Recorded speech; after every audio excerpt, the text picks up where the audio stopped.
Prvo da čestitam pobjedu.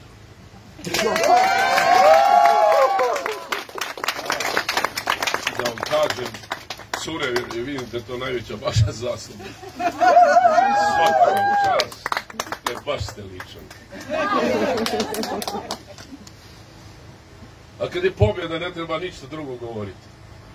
Ne treba ne govoriti kako smo do nje došli. Malo je pobjeda.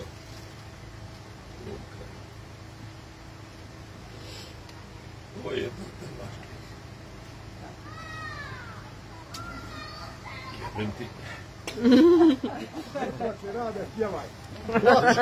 Ja nisam mnogo učinio za neko. I nisam mogao.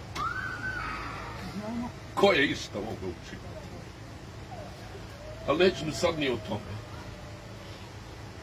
Želim da savladamo bol i da budemo optimisti.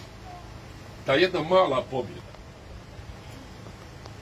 zaštita jedne božanstvene rijeke, najljepše rijeke u kojoj su pjesnici pisali najljepše stihove, na čelu s Makom Tizdavom,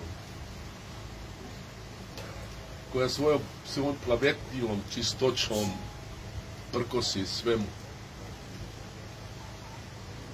Ta pobjeda znači mnogo više. Znači možda ima šanse za ovaj svijet. Cijeli, globalni svijet. Ne razmišljam ni o Hrvatskoj, ni o nama Ličanima, ovdje Srbima, koji smo na kraju svega. Razmišljam o svijetu. Razmišljam o civilima koji nepotrebno ginu po Ukrajini. Razmišljam o djeci nedužnoj u Gazi koji svakog dana, ovog časa može da umire dijete. Sve zbog siline, gluposti, kapitalističkog svijeta koji je ustrojio svoj način ponašanja, svoj način vlasti, svoj način života u ovom svijetu.